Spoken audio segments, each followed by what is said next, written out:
of the Union League Club Civil War Roundtable. My name is Frank PATTON. I've been a member of the club for over 35 years. I'm a past president, and one of my great events in my life was founding the Union League Club Civil War Roundtable in 1991. Many years.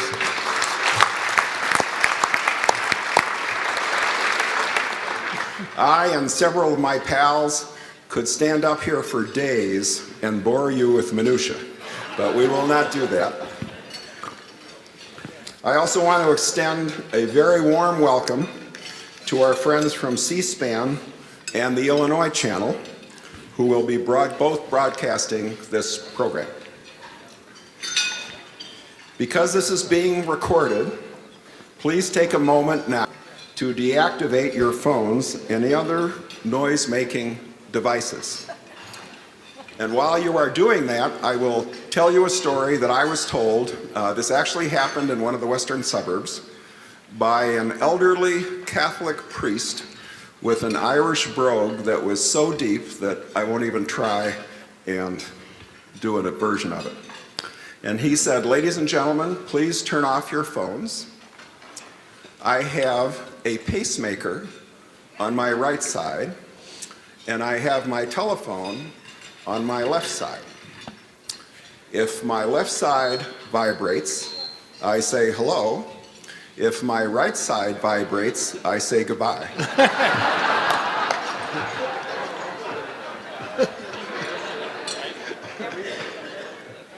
Thank you.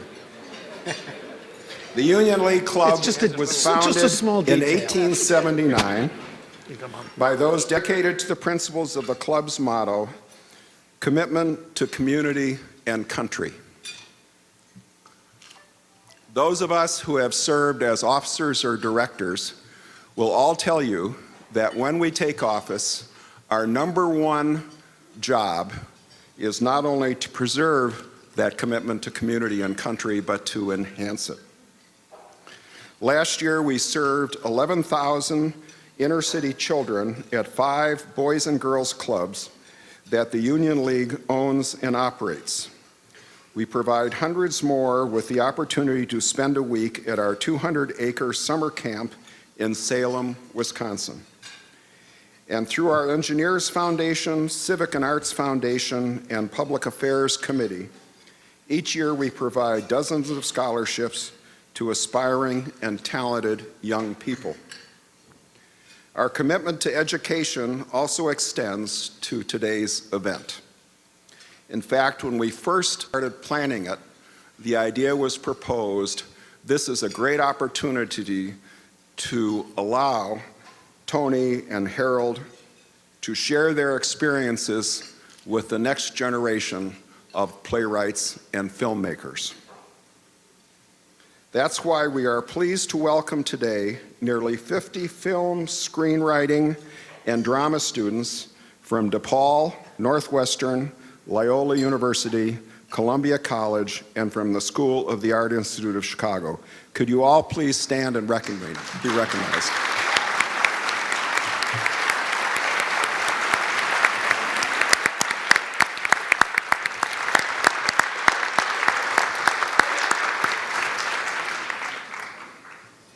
We're delighted to have you here. Please return. Each month, the Union League Club of Chicago presents more than 75 programs and events like this one for our members and their guests. If you'd like more information about these programs or about becoming a member of the Union League Club, materials are available at the table just outside the room. Now it's my pleasure to turn things over to a frequent partner in our roundtable programs, a Lincoln authority in his own right, and the owner of a true Chicago treasure, the Abraham Lincoln Bookshop. Ladies and gentlemen, please join with me in welcoming to the dais Mr. Dan Weinberg. Thank you, Frank. All right. Is this on? Can you hear? Yes. What do you do in Israel with this pacemaker phone thing when you say shalom? You don't know which way you're going. All right. From the Abraham Lincoln Bookshop, that's our 75th year in business now. Ralph Newman began that, so we're very proud to be associated with the Union League Club and the Civil War Roundtable here. I was supposed to have the books up here, and I didn't have them, so maybe I do. There's one. How about Harold's book? I think I have that as well. I'm going to let you know about these two books right now so you know why our authors are here. Of course, we're all here because of the, thank you. We're all here because of the movie as well, but Harold Holzer and Tony Kushner also have books that are connected to the film itself, and at least we want you to know of it. Tony's is the screenplay itself, and I think even if you've seen the movie or if you haven't, I think you'd enjoy this very much, but I think you should have popcorn next to it because you're going to feel the movie, you're going to see the movie go through your brain while you're reading this book. It's fabulous for that alone. And Harold's book, Lincoln, How Abraham Lincoln Ended Slavery in America, is for younger readers, 11 to 15, but I think precocious 9, 10-year-olds certainly could use this, and you could always read it, because this is really a companion book that talks to younger people about the movie itself. And if you go to the movie with them and then read the book or the other way around, I think they'll get a great deal out from both instances. What I'm going to do is I'll bring each of them up here in a moment, and I'll moderate this and give some questions. I have just 110,000 questions to give. And right after that, I'll open it up to you. There'll be a mic in the back, and we'll ask you to go and line up over there, and we'll have some time to do that as well. Just would say also, keep your questions when you get up there to the point and fairly short so we can hear what they have to say. Now, first of all, we have Tony Kushner, a recipient of a Pulitzer Prize, 2 Tony Awards, an Emmy Award, Critics' Choice Award for his Lincoln screenplay adapted, and 3 Obie Awards, and of course an Oscar nomination that I think certainly deserves more than anything else out this year, does deserve on its merit the Oscar. Because what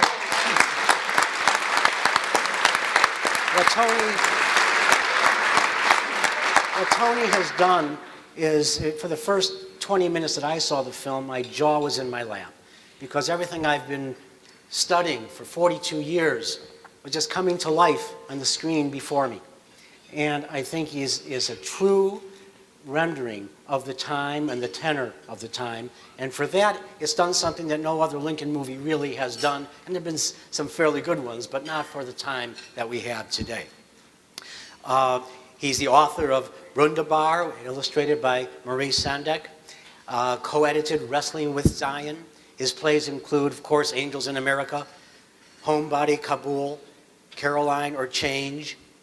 His screenplays include Angels in America for Mike Nichols and Munich for Spielberg, and of course, today's book as well. David Bromwich in the New York Review of Books wrote, "This is in large measure a writer's movie. The best scenes of Lincoln come from Tony Kushner's lines, and the best of the lines are plain and clipped." I have to agree with that. Now, Harold I've known for close to 40 years, I guess, and is kind of the go-to guy for the media on anything Lincoln topics. He's a senior vice president for external affairs at the Metropolitan Museum of Art. He co-chaired the U.S. Lincoln Bicentennial Commission, has authored and co-authored over 44 books on Lincoln and the Civil War, and a specialist in Lincoln and Civil War imagery, and doesn't have a bad artifact collection either, by the way. He won the Lincoln Prize for his Lincoln at Cooper Union, and has also won the Barroness Award 4 times, the Nevins Freeman Award from the Chicago Civil Roundtable, 3 Achievement Awards from the Lincoln Group of New York, including the James Robertson Young Readers Award for the Civil War Roundtable of New York. So he's done this before to take history and make it accessible to younger readers. And this is no exception here. So let me introduce Tony, please come on up, and Harold, join me. Bad news.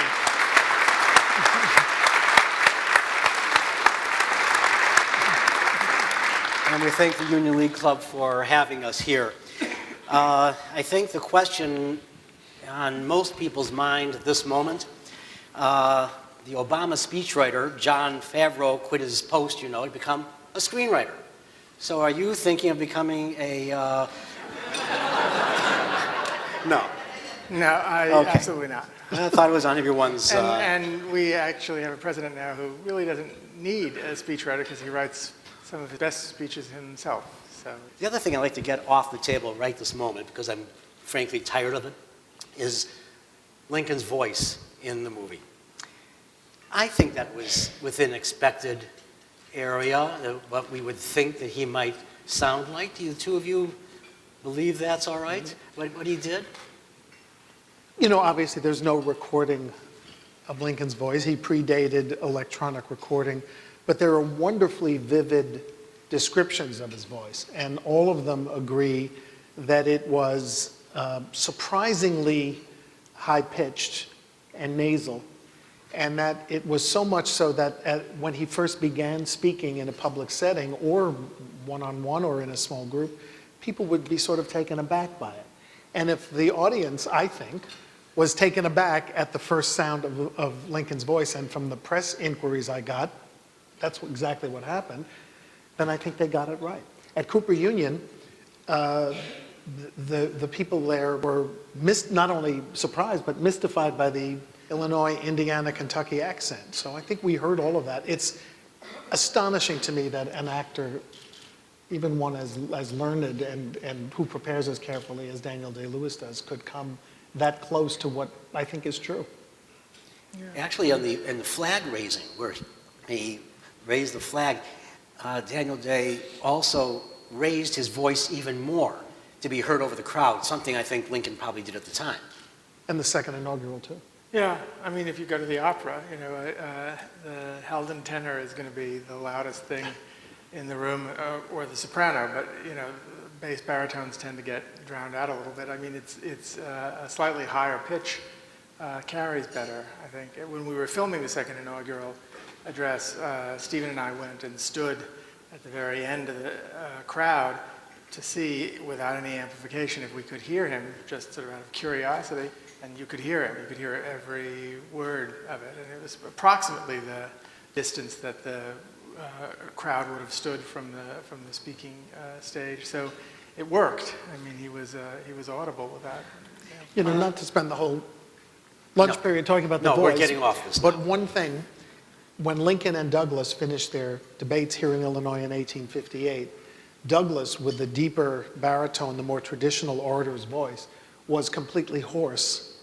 And Lincoln, who had given the same number of speeches, hundreds of speeches during the campaign, could be heard clear as a bell with that tenor. Same as Kennedy Nixon, if you remember the end of the campaign, when Nixon was hoarse and Kennedy was still going strong. It's very much like that. Tony, tell us, you did a lot of research, of course, for your screenplay, and read many, many books. What were the major influences in the book world that gave you a basis for the screenplay? Be kind. Well, as it says in the opening credits of the film, it's inspired by Team of Rivals. Stephen bought the book. He met Doris at a commission for, I feel like I'm making a strange sound. Does this sound okay? Is it, yeah? Yeah? Okay, well. You can't hear. Oh. Uh-oh. I don't know what to do. Keep going. Oh my God. Okay. You know, he met Doris at this commission and bought the book when it wasn't written yet, and she sent him chapter by chapter. When he hired me to write the screenplay, it was in 2006, and the book had already come out. He asked me if I'd read it, and I hadn't read it yet. So I started reading it, and I realized immediately that it's sort of the living definition of a book that can't be turned into a feature-length film, because it's a 922-page, four-way political biography, and it would take, you know, something as long as Gunsmoke to really, you know, Well, you were the get third filming screenwriter on this. I was the third screenwriter, but the Did you bring second anything from one- the No, others? No, nothing change at all. concept? Yeah, the first one was, Stephen actually was working on that. He was beginning to get worried that Doris, who was a little bit late with getting Team of Rivals finished, wouldn't actually finish it. So he had an idea, this is long before I think I met Stephen, that he would do a movie about the Civil War, sort of the whole Civil War, and Lincoln would be a big feature of it, but not the central feature. And so the first screenplay, I think, was, which I've never read, was primarily a kind of an overview of the Civil War with Lincoln looming large in it. And the second one, as I remember it, concentrated a lot on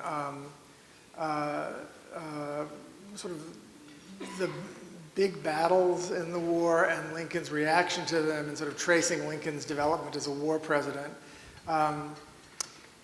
But it covered the entire 4 years in the White House. The first thing I said to Stephen when I decided I was going to do this was, I can't do it unless you give me permission in advance to narrow the focus down a lot. I knew that there was no way to get 4 years of what I think is probably the most dramatic event, crowded administration in history into a 2.5-hour screenplay. And I really didn't want to do the sort of greatest hits of Abraham Lincoln. You know, he gets elected, he has trouble getting into Washington, he delivers the Gettysburg Address, he delivers the second inaugural address, and he gets shot. And I didn't want to do that. So I said I wanted to narrow it down. It took 3 years of the 6 years that I worked on the screenplay just to figure out how I was going to narrow it. And my first full draft was only on the last 4 months of his life, and it was 500 pages long. A screenplay is about 150 pages. So we really filmed the first 150 pages, basically, of that screenplay. But in terms of influence, I mean, one thing that was a huge influence was when I said no for 6 months to writing this, and then Stephen and Doris and Kathy Kennedy, who produced the movie, pulled what they described to me on the phone as a kind of a, come to the St. Regis Hotel and we're going to have a meeting with a couple of, you know, well-known Lincoln historians. I think I knew that you were going to be there, but I didn't know who else was going to be there. Doris was going to be there, and we'd never met. And then I walked into this huge room, it was like the size of this room, with this enormous table, and there were like 20-something of, you know, the country's leading Lincolnists sitting around this you know. And we got to talk, ask questions, and listen to these guys talk, and it was completely dazzling and overwhelming. And a lot of those people who I knew the names, I mean, like Harold's name, and Michael Burlingame, and James McPherson, and so on.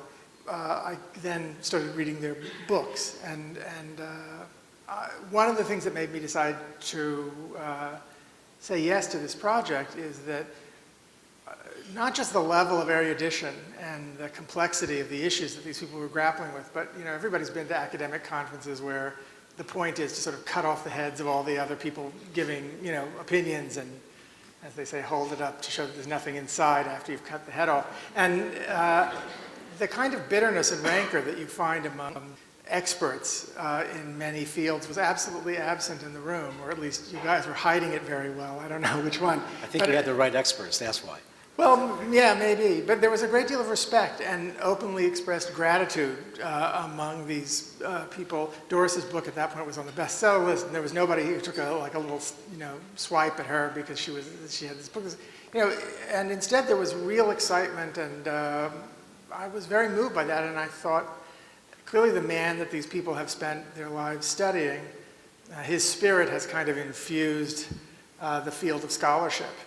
And that seemed very attractive to me. And when I started reading, I found that to be the case. I mean, you'll probably contradict me on this because you know the literature so much better than I do, but there's much less among Lincoln, the big Lincoln books of, I owe a lot to, you know, so-and-so for his magisterial work on such and such, which is unfortunately completely bankrupt of ideas and, you know, I regret to say, a completely worthless pile of paper. There's nothing like that. There's a real recognition of antecedents and indebtedness. See, we have entirely different recollections of that meeting. I was disappointed that it was at the St. Regis because I thought we were going to go to Hollywood. I just went down the block, so that was my first. But we were on our best behavior that day, and we did have we had a very good group. I had never met Tony Kushner, obviously, but I knew who he was. And we were talking a mile a minute, and as we started talking, Tony put some kind of a leather pouch on the table, untied it, and unrolled it, and in it were fountain pens and ink bottles. And I remember you dipped your pen in and turned the crank and opened. Look, I ran out, yeah. Well, I thought this is going to be a very difficult process if you're going to take notes with a quill. But you seem to have absorbed everything. What I found interesting that day was not necessarily listening to my Lincoln colleagues. Stephen and Tony asked, wonderful questions about the voice, about the relationship between Lincoln and Mary, about his relationship with his children. But then one of us said, well, how would you do the Gettysburg Address? And Spielberg and Tony began batting around this way of looking at it around through the back and through the trees with leaves falling, and maybe kids were playing or rolling a hoop, and the wind was blowing and some words were being obscured. And I thought to myself, see, that's the difference between historians and artists who are making a film. There's something different in your heads, and I thought that was what dazzled me about that meeting. Let's talk about that a little bit, because it goes right into the one of the issues that's out there in the ether, and that's historical correctness. What about the historical truths and creative license? Now, 3 of the Oscar-nominated movies, Argo, Zero Dark 30, and Lincoln, each have had a little bit of controversy about historical correctness. Spielberg said himself that, I'm a filmmaker, not an historian. You state that this is historical fiction.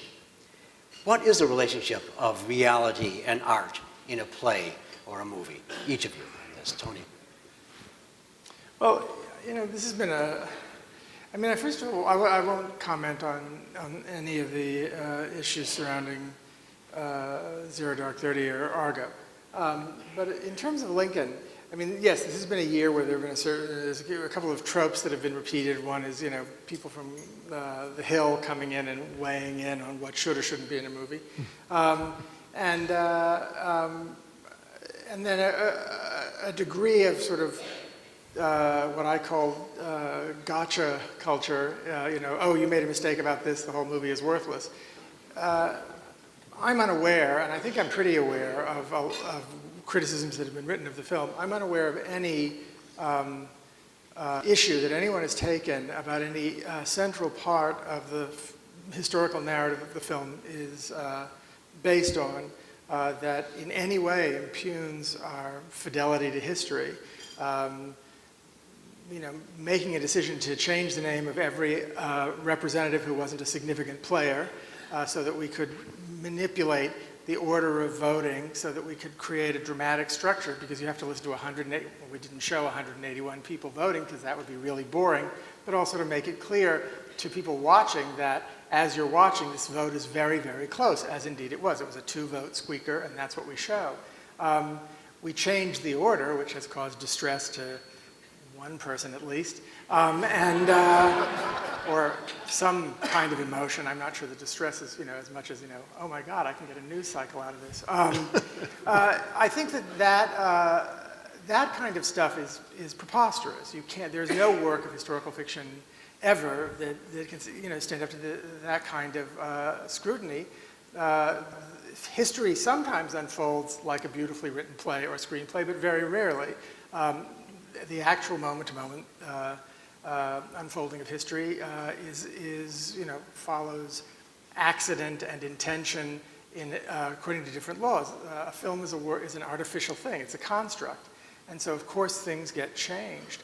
And I think that most of us are very sophisticated, and we know that the stuff we go and see in a movie theater, if it's Daniel Day-Lewis playing Abraham Lincoln and Sally Field playing Mary Lincoln, that you're not actually watching Abraham as great as they are.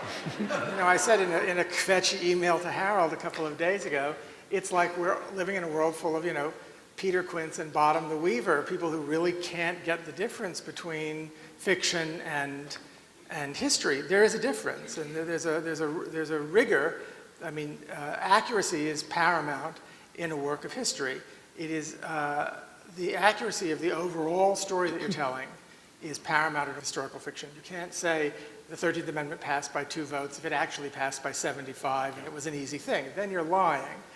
But, you know, so it's a tough thing. I think it's a very difficult question, so it's hard to come up with a soundbite answer for it. Just as a footnote there, frankly, as I was watching Daniel Day-Lewis play Lincoln, I didn't see Daniel Day-Lewis.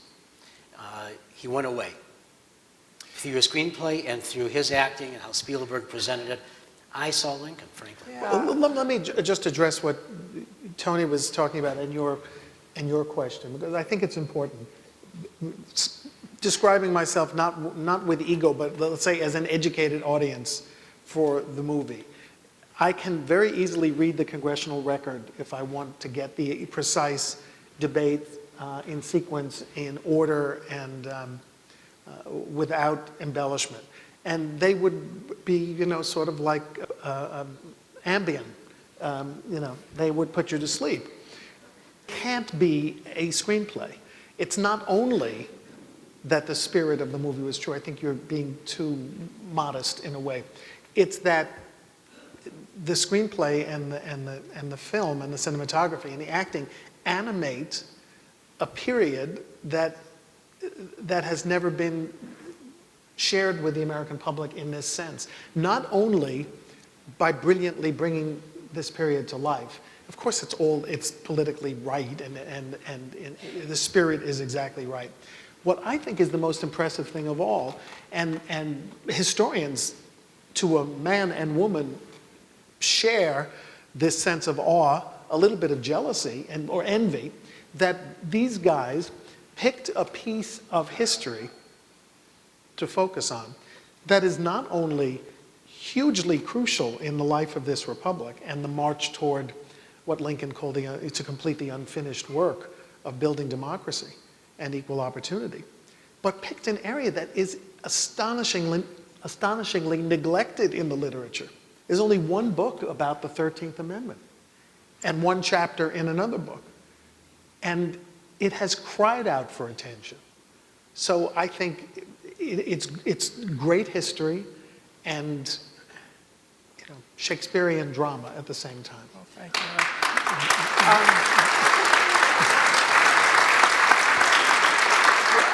I just want to add one thing about it. I think, you know, I come across, I'm a little bit rubbed raw about this question now, partly because it is difficult to describe what one means by the term historical fiction and why one needs fiction makers to address themselves to history at all, and what we're borrowing from history when we make fiction out of it. It is a huge, long, complicated question. I think that it's legitimate that people are nervous about it, and I think that there's probably no period of American history, maybe no period in the history of the world, that Hollywood has more of a disservice to, famously, than the American Civil War. 2 of the most famous movies ever made, Birth of a Nation, Gone with the Wind, are, you know, sell an absolutely fraudulent idea of what the Civil War was about, what its causes were, who the good guys and the bad guys were. So there's a good reason to think, you know, I mean, when Wilson said it was, the Birth of a Nation was history written by lightning, it's like, yeah, but it's lightning is writing really bad history.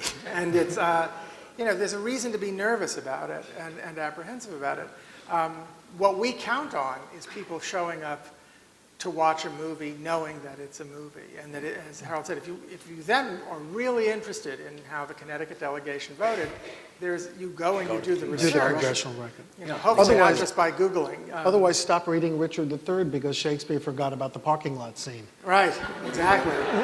And there were no clocks in ancient Rome, and yet I would still recommend Julius Caesar, Right. even though their clocks are chiming on that. It's like, okay, he got that wrong, but we shouldn't throw the play out. It's pretty good.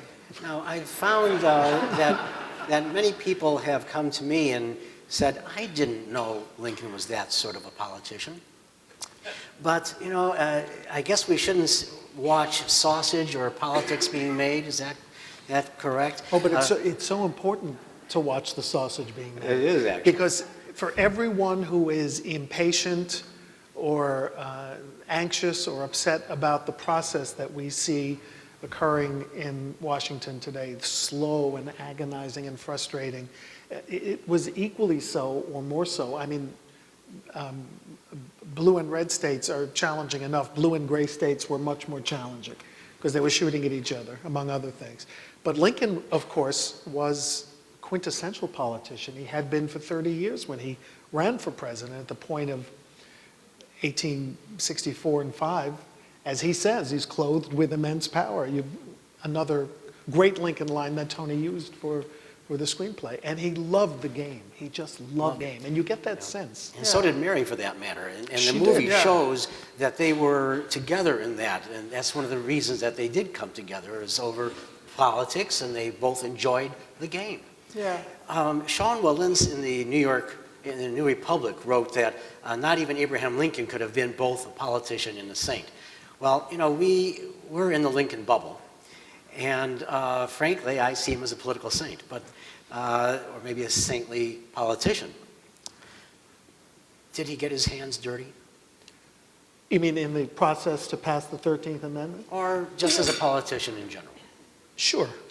He practiced rough and tumble politics from the time he ran for Congress, tried to win a second nomination for Congress when he knew he had agreed previously that he serve only one term, came home from Washington and tried to manipulate the process a little bit so he'd get a second term, as his predecessor had done when he was supposed to give up the first term. But, you know, his cause was just. Looking at it even now, 150 years later, he's advocating for the banishment of the one hypocrisy that soiled our Constitution, the one great hypocrisy. And whatever ruts in the road he had to travel and stumble in or trip over on the way to this great, how am I going to finish this metaphor? On the way to the top of the hill is okay. But I think it's fascinating to watch a real politician in action, knowing how to twist and arms and secure votes. And I think the film gives you an example of it. I mean, that one scene that you don't even need words, when Lincoln put that big hand on that poor congressman's shoulder and almost drove him into the ground like a rivet, you know that's the effect he had on people. It was like LBJ. Yeah, Right. very much. I mean, I think that there's an ideology operating behind our current disdain for politicians. There's no profession on the planet that hasn't been available for derision and had its detract. I'm reading a biography right now of John Keats, and in the years in the early part of the 19th century when he was going into medicine, it was not entirely a respectable profession. It was seen from all sorts of angles as being dodgy and dangerous and kind of a disgraceful way to earn a living, and that's true. Certainly, God knows that people in the theater and actors, still people feel that way about, they probably should feel that way about actors, but and so there's always been, I mean, you can read it in Trollope, you can read it, going back to Shakespeare, the first thing we'll do is kill all the lawyers. I mean, there's always been a distrust of lawyers and lawmakers and politicians.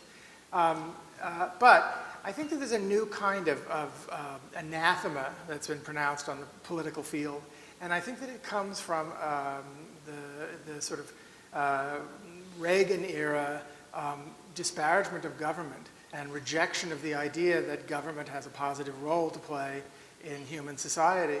And that accompanying that has come a kind of a loathing of people who compromise or people who change. You saw this in the hearings with Chuck Hagel, with McCain saying, "But you changed your mind, you changed your mind. Did you change your mind? You changed your mind." Like, this is the worst thing you could ever say about somebody, that they changed their mind.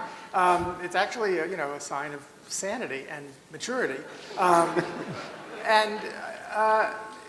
think that the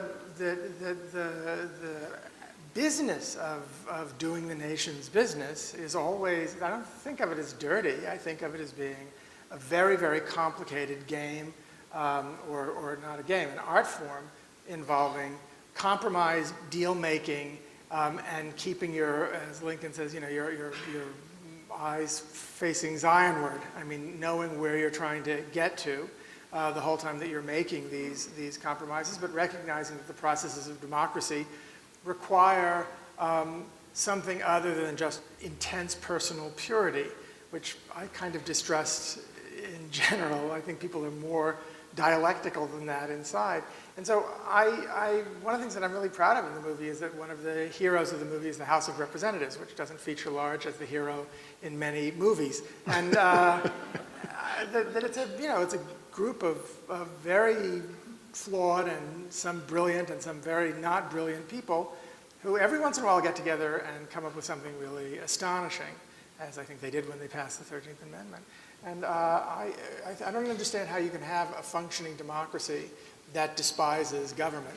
Yet, you know, the film has been viewed as compromise, to show that we need to compromise in the political arena.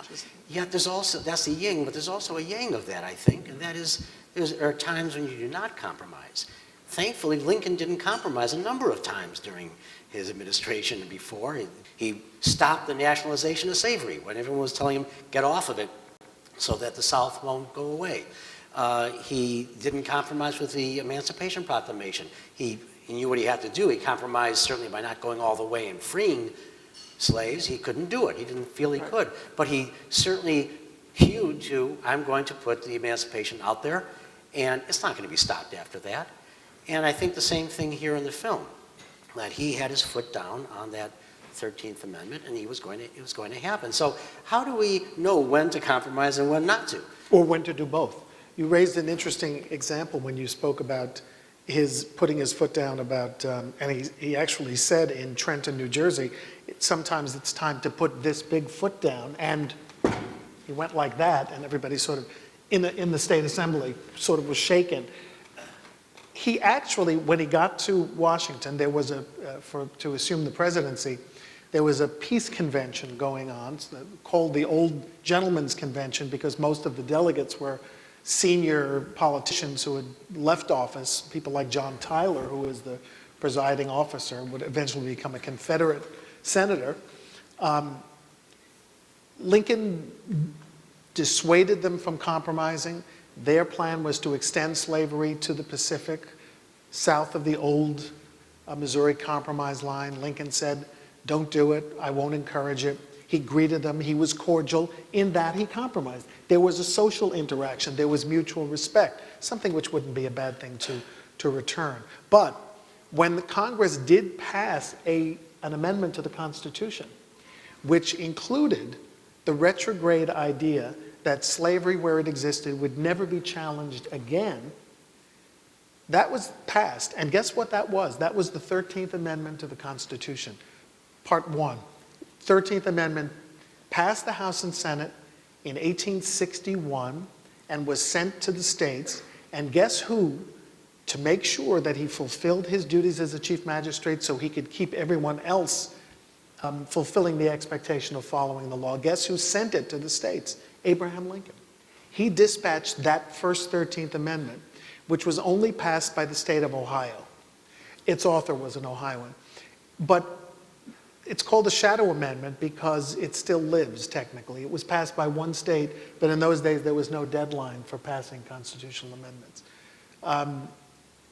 Again, Lincoln has his eye Zionward, but he knows how to practice the game, so he can't be accused of being doctrinaire. He can't be accused of being obstructionist. He can accuse others of breaking the law to secede because he's followed the law to send an amendment that he knows can't pass. It's just so dazzlingly brilliant in terms of how he wants to make sure that the law will stand up to it afterwards in the courts as well. Each of you maybe briefly talk to us about the peace commissioners, and did he keep them at bay like that? As people are also asking me this. Did he keep them at bay while he tried to put the 13th Amendment through? Were they there? Did he know? Yes, I mean, absolutely. He got a telegram from Ulysses S. Grant saying, I've met with them. Lincoln knew that they were there. He had given Preston Blair permission, as we say in the movie, to go to Richmond after the fall of Savannah, right? He said to Blair, you can do it. And Blair went down, and the response from Jefferson Davis was to send these commissioners. They made it all the way to City Point and then were put on board the River Queen, and Grant met with them at Riverside on the boat and was impressed. And I think it's an important moment that Ulysses' unconditional surrender Grant writes to Abraham Lincoln and says, he'd been sitting in the siege lines at Petersburg for 10 months, and he just, after this horrendous summer of 1864 with Cold Harbor and the wilderness fights, and a death rate that was, exponentially greater than anything anybody had ever seen before. And Grant, I think, maybe, we don't know, but Grant, it seems to me, in that telegram when he says, I beg you to take these people very seriously, is sounding for, I think, the first time in Lincoln's experience of him, as somebody who is really maybe moving a little bit away from the idea that the South has to be defeated militarily, which Lincoln and Grant agreed on completely, and that's ultimately where it went. And I think that rattled Lincoln, but because he responds by saying, and it seemed unnecessary to say this to Grant, first of all, keep your troops at readiness. He's saying, so I think what I read it is that he's hearing a slight wavering in Grant's tone in the telegraph, and he says, if that's what I'm hearing, stay ready for fight. And then he says, bring them to Hampton Roads and keep them there until you hear from me. And they sat there so that when he was asked to provide the House with the question of whether they were around, he did a lawyer's, I did not have sex with that woman, Miss Lewis. I mean, he used a little lawyer's trick. He said, as far as I know, they're not in Washington. Or likely to be here. Or likely to be here. And then he made sure of that because he had already sent Seward, was on his way down at the time that they were voting, and then Lincoln joined them 2 days later in Hampton Roads, and they never made it to Washington. So here's my take on this, because you did the history beautifully, so I'm going to do the film. Do a little role reversal. We Lincoln writers have talked about this conference. Nothing was recorded of the conference, so it's one of the great mysteries. The only thing we know is that Lincoln made fun of the way Alexander Stephens looked, and what great casting to get this small, hollowed-out looking man. Lincoln, but the coat wasn't big enough in the film. I wanted a bigger coat on that. Lincoln, We had the scene with the coming out of the big, we have to tell the story. Well, Lincoln said, have you ever seen such a small ear of corn in such a big shuck of Alex Stephens? But he had known Stephens. Stephens had been a hero of his when they were fellow congressmen in 1847 and 48. Stephens made an anti-Mexican war speech, and Lincoln wrote home to his law partners that my old eyes are not dry yet after listening to this squeaky-voiced orator talking about someone had a strange voice, this consumptive little man. But here's what I wanted to say about City Point, about the peace conference and the film. So, we know what we know. It's not much.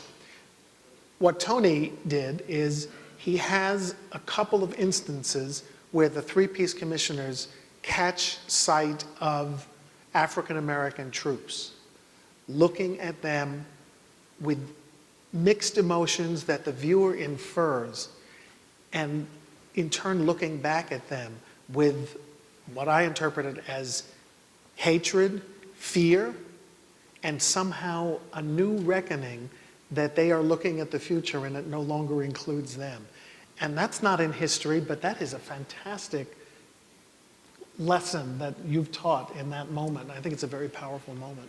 This is not like the GOP looking at the population of America now, is it? The day after the election, Just, going, thought I'd wait a ask minute, that. Right. what happened?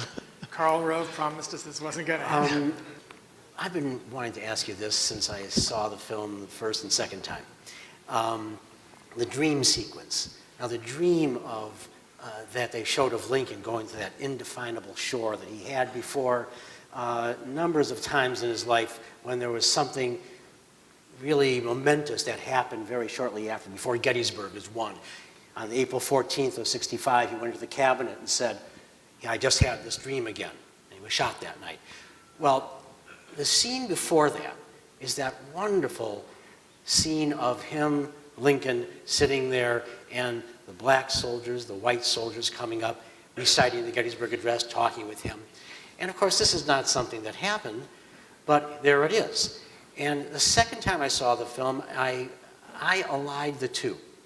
I felt that that could have been Lincoln's own dream prior to what he remembered of the dream sequence that we saw, and that was really part of his dream. What was the intent of that? Well, I didn't think of that. I mean, that's interesting. I didn't think of it as a dream. The scene with, I thought you can't do a Lincoln movie without the Gettysburg Address. And once we decided that we were really going to do this kind of weird thing of just showing January 1865. You couldn't see him deliver the Gettysburg Address. I told Stephen when I said I would do the movie that I would only do it if he let me have the entire second inaugural address in the film. I only got the last 2 paragraphs in, but I can live with that. But we did that by a time jump, sort of backwards time jump at the end. I thought you had to have something of the Gettysburg Address, and I remember reading this thing in a biography of Anna Akhmatova, the great Russian poet, that when she was an old lady, sort of after Khrushchev, and she was sort of going around giving readings of her poems, and not readings, recitations, because the tradition in Russia is you don't read them, you sing them, you intone them. And she was old, and she was forgetting her own lines. And in every audience that she went to, there were people who were from the gulags who had memorized her poetry because her poetry was life it kept people alive, and she was a revered figure. And there were these guys and these women who had memorized her poems, so when she would falter, always there was somebody to call out whatever line she had forgotten. I was so moved at that this poet, the memory, and I thought about the Gettysburg Address that way, and I thought, even by 1865, it was starting to become this enormously famous thing that every school kid would begin to memorize, so they could that's where that idea came from. Similarly, you sort of can't leave out the fact that he had these dreams, that he talked about his dreams. I was a medieval studies major at Columbia, and I remember reading that Justinian and some of the Byzantine emperors were expected to report their dreams every morning, and the dreams were interpreted and became part of policy decision. And I thought, well, it's too bad in a way that Lincoln didn't have that. But in like his last meeting with the cabinet on the day of the assassination, he talked about the ship dream. And it became an important, the connection to me was that the fight at the beginning of the movie, the Jenkins Ferry fight, I didn't want to do a big battle, and I wanted to do a battle that involved a lot of African-American Union soldiers. And I found this obscure battle where these guys, the survivors of Poison Spring, encountered a Confederate battalion in a flooded rice field in Arkansas. And the water imagery in the boat kind of connected for me. That was a beautiful film. The whole beginning, I think, was just excellent and moved me. On the Gettysburg Address, Lincoln certainly knew by 1865 that he had written words that were going to be remembered beyond the boundaries of ordinary oratory, for the simple reason that he was asked over and over again to rewrite it for presentation copies to sell for charities. Sanitary fairs. Sanitary fairs. The copy in the Lincoln bedroom, which you probably saw when you were there, is a copy that came about by accident. I told President Clinton this story once. He was in the midst of telling us about the history of the Lincoln bedroom, doing his version. He had his script. He said, over here is a picture. I want to just tell you about the picture. And this gives me a chance to do my Clinton a little bit. And he said, and here's the Gettysburg Address. And I said, Mr. President, the reason that this is here, the reason it exists is because President Lincoln made a mistake. And he said, what do you mean? And I said, well, he had been asked to write the Gettysburg Address for charity, for a sanitary fair, and he wrote it on both sides of a piece of paper and sent it to its destination. He then got a letter from the organizers of the event who said he's misunderstood. They need it on 2 separate sheets so it could be in an album that would be sold for charity. Hence this final copy of the Gettysburg Address, the only one that says address at the Gettysburg Cemetery. I thought that was a really good story, and President Clinton looked at me and said, as I was saying, and he continued with the story. Yeah, that was the Alexander Bliss copy that he had to go, George Bancroft had him come back. A historian, misinformed Lincoln, of course. That's right. Well, Bliss didn't understand it, and he had to go back and get it headed, dated, and signed. If you want to go up to the microphone at this point, I'm going to ask you a few very quick questions here. And if you have any questions up there, don't forget to keep it to the point, please. Just a couple of things. Lightning round, like 2 words? That's right, just about 2 words. At the end, second inaugural, I didn't see Booth in that scene. Was that left out intentionally? Yeah. He was there at the second inaugural, and the photograph shows of the whole crowd and Lincoln giving the inaugural, and then allegedly Booth was there.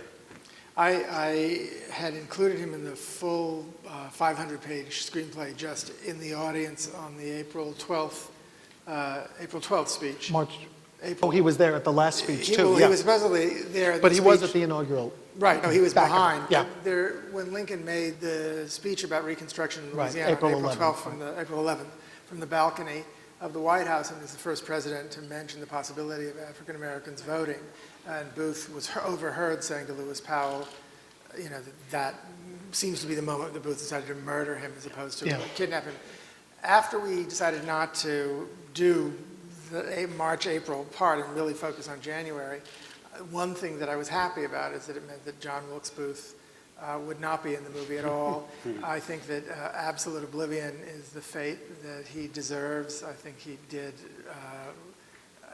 incalculable, unimaginable damage to the world by murdering Abraham Lincoln. And Of course, at the same time, he produced martyrdom and infused Lincoln into our culture. yeah, but I rather would have traded that in for Lincoln his rather than Andrew memoirs, Johnson handling the beginning of Reconstruction. And I feel really creeped. I mean, in 2009, when the 200th day arrived, so much of what you saw about Lincoln was about, you know, sort of the gory details of the assassination, and here he broke his leg. And that bothers me. I think this man and all of the conspirators, I find them abhorrent. Well, maybe you're going to find this next question, and then this is a quickie, that in the film, he leaves the White House for the theater, leaves his gloves, but didn't say what allegedly he did say to everyone as he went out of the White House, the executive mansion, goodbye, which he never really did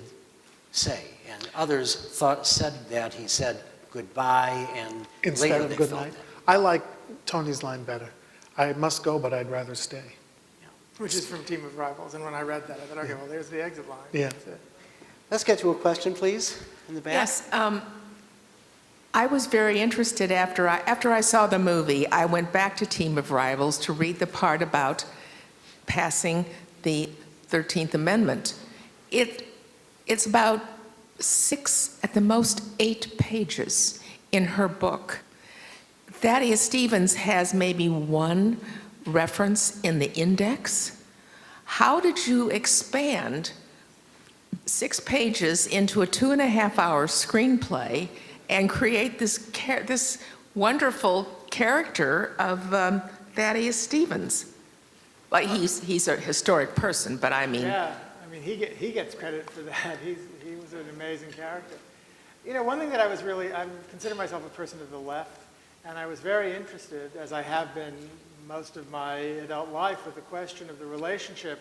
What happens, it seems to me, in American history when a progressive centrist in the executive branch meets a legislature in which there's a strong left presence, and not even necessarily a majority presence, but a very powerful, active left presence.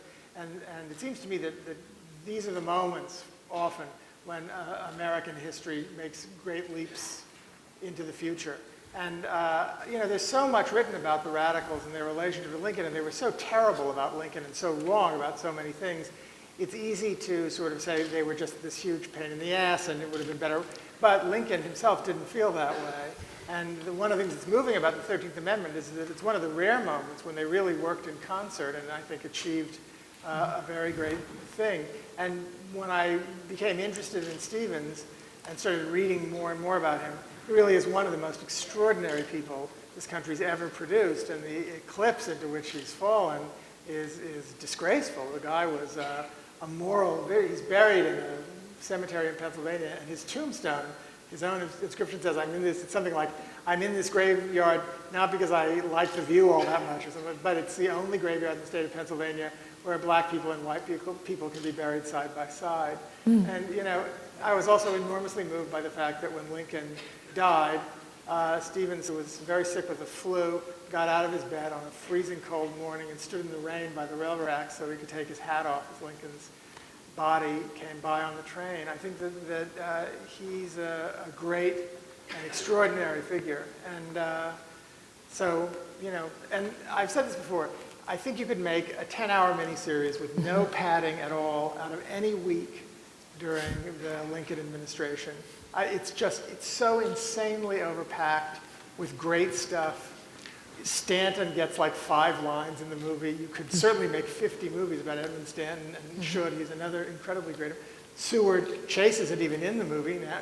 I mean, there are so many unbelievable characters, and every single day something jaw-dropping was happening. It was agony not to be able to. And then all the actors did research and showed up on the set and said, Stan's really much more interesting than you've given him credit for. He hasn't. And it's like, it was heartbreaking because there isn't a single person in the entire universe of the Civil War that sort of doesn't deserve their own movie. It's just overwhelming. So. But you had to go elsewhere to get information about Thaddeus Stevens. I mean, it's not in her book. Oh, I did a lot of reading. I've read several of Harold's books. I read, I think about 180-something books over the 6 years. So. But the first time we saw the movie, we heard Stevens say, "You pertinacious whatever," and I turned to my wife and said, Tony's really, he's overdoing it here. We love him, but he's. And then I was doing some reading. Some magazine wanted me to do an article about Stevens because you and Stephen have helped create this new fascination for him. And I opened up a book by an old friend of mine, now passed away, named Hans Trefus. Stan knows him well. And there, just happened to open the page, Stevens says, "You pertinacious so much." So he was actually, you must have found it. Yeah, well, when on the very first day Amazing. that Tommy Lee Jones arrived on the set, I think it's okay that I thought, well, I'm the screenwriter, so I should go meet him. I was a little nervous. And I went into his trailer, and I introduced myself, and he said, "Oh, nice to meet you." And I said, "So do you have any questions? Is there anything you want to ask me about Stevens?" I'd never met him before. And he sort of glared at me, and then he starts slowly turning the pages of the script. And he finally got it, and he said something like, he read the speech about you, a reptile so low that the foot of man is incapable of crushing you. And he reads that out, and then he looks at me and he goes, "He really said that?" Fortunately, that's one of the things that he never said fatuous nincompoop. I think I made that one up. And I said, "Yes, he really said that." And he closely said, "I'm good." Thank you very much. Tell us a little bit about being on the set. What was it like being on the set of the film during the making of it? It was very, very hard and scary.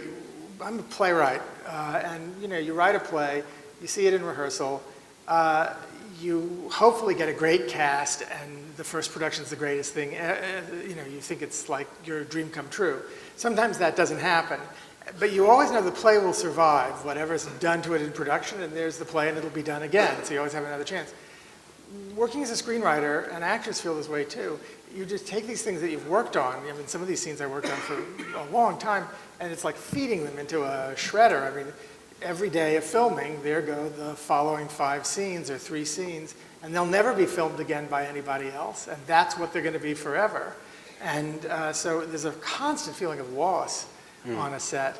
But on the other hand, I got to sit and watch Daniel do that cabinet speech. For the very first time, he said to Stephen, "I want to do it just once all the way through without interruption in medium close-up, and then I'll do anything you want, but don't break it up. I want to see if I can get through the whole thing. I need to do that." And then this is the second day of filming, and Stephen said, "Okay." And he went through that entire, whatever it is, 8-minute-long speech, flawlessly, perfectly. It was one of the most astonishing things I've ever seen. And I think it's amazing on film, but to see him actually do it, it's like, who is this person? It's like really, he came and started sharpening the pencil. And I thought, well, that's not in the script. I don't have anything. Why is he sharpening a pencil? And what is he doing? And then, of course, at the end, he says, "I'm going to sign the 13th Amendment." He knew that that's where it was going to go, and that's why he is who he is. Let's talk a bit about emotion and objectivity. We're 3 in the vineyards, laboring the vineyards of Lincoln and holding on to his coattails for dear life. And Doris and Daniel Day-Lewis and yourself had Lincoln as a daily partner for years. Daniel Day-Lewis said in regard to Lincoln that I've never had that depth of love for someone I haven't met. And Doris really got saddened by the end of her book. She wasn't going to be with Lincoln now, except for the book signings. And so how do we keep our objectivity when we have fallen in love with the object of history that we're portraying? Well, I think Lincoln, more than almost any other political character, has earned the respect and reverence that he has received. And if new, increasing numbers of people are falling under his thrall, I think that's a good thing and not a simplistic emotional response. I think it's natural, it's there. What he did in preserving majority rule and the notion of the Union of States, and what he did to, as I said earlier, cleanse it of its great flaw, which is the lack of recognition that every person was entitled to eat the bread he earns with his own hands, is absolutely astonishing. And the literature that he created, the political literature, which writers like Harriet Beecher Stowe said deserved to be inscribed in letters of gold. Edmund Wilson said, alone among political writers, Lincoln could have been a great writer of an entirely non-political kind. And just the life story. We know from the Lincoln we see in the film that he has come a long way. But that inspiriting story of the rise of a poor boy, uneducated boy, someone with limited opportunities, who achieves the highest office in the United States, was in its time thrilling and inspiring to people who never thought they would have a chance. And what did Lincoln invariably say when he met regiments of soldiers coming by the White House on their way to fight for this belief system that he had tried instilling in the country? He said, "My presence here is living proof that any one of your children may come here someday too." That's the life that deserves the kind of recognition that the film gives in a new way, and that history has shown on him all these years. Yeah, I mean, I think that it was.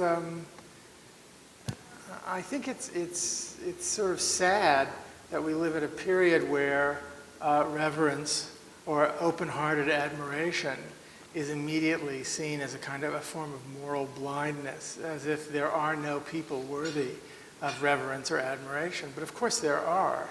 The person who wrote Hamlet, the woman who wrote Middlemarch, the person who came up with the special theory of relativity, or the general laws of thermodynamics. I mean, these people are capable of, they exalt the human. And there's no reason to say that adoring William Shakespeare or George Eliot or Haydn or Mozart or Michelangelo means that you are blinded to the parts of these people that are flawed. But the flaws may in some ways inform what they did. In some ways they regrettably traduce some of what they did, but if they're remembered for having contributed something of inestimable value, and in fact central value to the story of the human race, it's entirely appropriate that you allow yourself to fall in love. And it's, I think, a deformation of the spirit to say, I reject the possibility of this. I don't understand that as an attitude. And I can't think of anyone that I've ever spent any time studying more deserving of that kind of adoration, which is not to say blindness, but full, open-hearted affection and the kind of attention that affection brings with it than Abraham Lincoln. So, when I first came to the, I'm in Illinois, born and raised here in Chicago, and so Lincoln is in my DNA.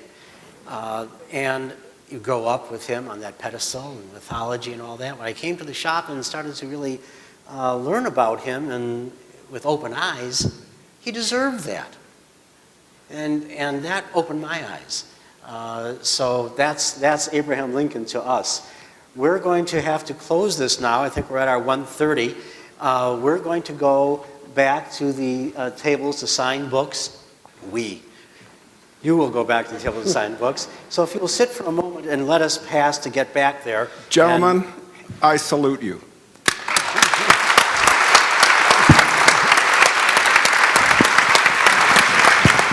Thank